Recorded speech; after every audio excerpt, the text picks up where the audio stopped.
CPI എന്ന് പറഞ്ഞാൽ CPIM എന്ന് പറഞ്ഞാൽ ഒരു പ്രദേശത്തിൻ്റെ ധൈര്യമാണ്. ഒരു പ്രദേശത്തെ ഒരു മനുഷ്യനെ സംബന്ധിച്ചിടത്തോളം ഒരു ദുഃഖം വന്നാൽ, ഒരു സന്തോഷം വന്നാൽ ഒക്കെ തന്നെ ആദ്യം അറിയിക്കുകയും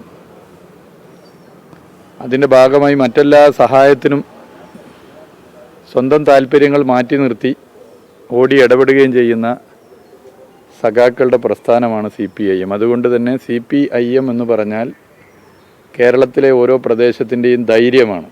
കേരളത്തിലെ ഓരോ പ്രദേശത്തിൻ്റെയും ധൈര്യത്തിൻ്റെ പേരാണ് CPIM. അതിലെവിടെയെങ്കിലും കുറവ് വന്നിട്ടുണ്ടോ? നാട്ടിൽ ഒരു പ്രശ്നത്തിന് പെട്ടെന്നൊരു മനുഷ്യന് ഒരാവശ്യം വന്നാൽ അവിടെ സാധാരണ എങ്ങനെയാണോ CPIMൻ്റെ പ്രവർത്തനം, അതിൽ നിന്നും വ്യത്യസ്തമായി അവിടെയുള്ളവരെ ലഭ്യമാകാത്ത പ്രശ്നമുണ്ടോ? അല്ലെങ്കിൽ ഒരു ആവശ്യം വന്നാൽ ആ ആവശ്യത്തിന് ഉദ്ദേശിച്ചതുപോലെ ഉള്ള ഒരു സഹായം പറഞ്ഞിട്ടും ലഭിക്കാതെ പോകുന്ന പ്രശ്നമുണ്ടോ?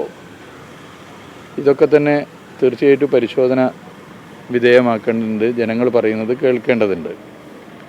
ഇത് നോർത്ത് നിയോജക മണ്ഡലമാണ്. ഇവിടെ ശ്രീ തോട്ടത്തിൽ രവീന്ദ്രനാണ് നോർത്ത് നിയോജക മണ്ഡലത്തിലെ MLA ഭാഗത്ത് ഉള്ള കാര്യങ്ങൾ പൊതുവെ ജനങ്ങളോട് സംസാരിച്ച് വളരെ സംതൃപ്തരാണ്. അപ്പോൾ ശ്രീ തോട്ടത്തിൽ രവീന്ദ്രൻ്റെ നേതൃത്വത്തിൽ നടത്തിയ വികസന പ്രവർത്തനങ്ങളെക്കുറിച്ച് ജനങ്ങൾ സംസാരിക്കുന്നുണ്ട്. അവർ പറയുന്നുണ്ട്, കോഴിക്കോട് കോർപ്പറേഷൻ ഇപ്പോൾ തെരഞ്ഞെടുപ്പ് കഴിഞ്ഞ് അധിക സമയം ആയിട്ടില്ലല്ലോ, നടത്തേണ്ട പ്രവർത്തനം എന്തൊക്കെ, ശ്രദ്ധിക്കേണ്ട പ്രവർത്തനം എന്തൊക്കെ, ഇതും പൊതുവെ ജനങ്ങൾ പറയുന്നുണ്ട്. സംസ്ഥാന സർക്കാർ ഇനി കൂടുതൽ ശ്രദ്ധിക്കേണ്ട മേഖല ഏതാണ്? ഏതെങ്കിലും മേഖലയിൽ ശ്രദ്ധ ചെലുത്താതെ പോയിട്ടുണ്ടോ? അല്ലെങ്കിൽ പുതിയ നിർദ്ദേശങ്ങൾ വല്ലതുമുണ്ടോ? ഇതൊക്കെ തീർച്ചയായും ഈ ഗൃഹസന്ദർശനം നടത്തുന്ന സമയത്ത് ആളുകൾ പറയുന്നുണ്ട്.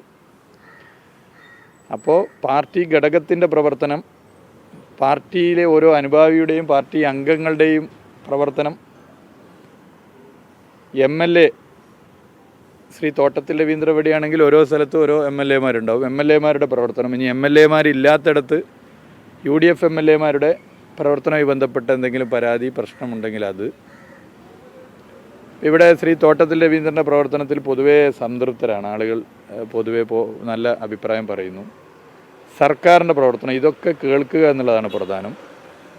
ഒരു പ്രദേശത്തെ ജനങ്ങളുടെ ധൈര്യമായ CPIMൻ്റെ പ്രവർത്തനത്തിൽ പ്രദേശങ്ങളിൽ എന്തൊക്കെ മാറ്റം വരുത്തണം എന്നുള്ളതും ഇത്തരം ഗൃഹസന്ദർശന പരിപാടിയിലൂടെ അറിയാൻ വേണ്ടി പറ്റും.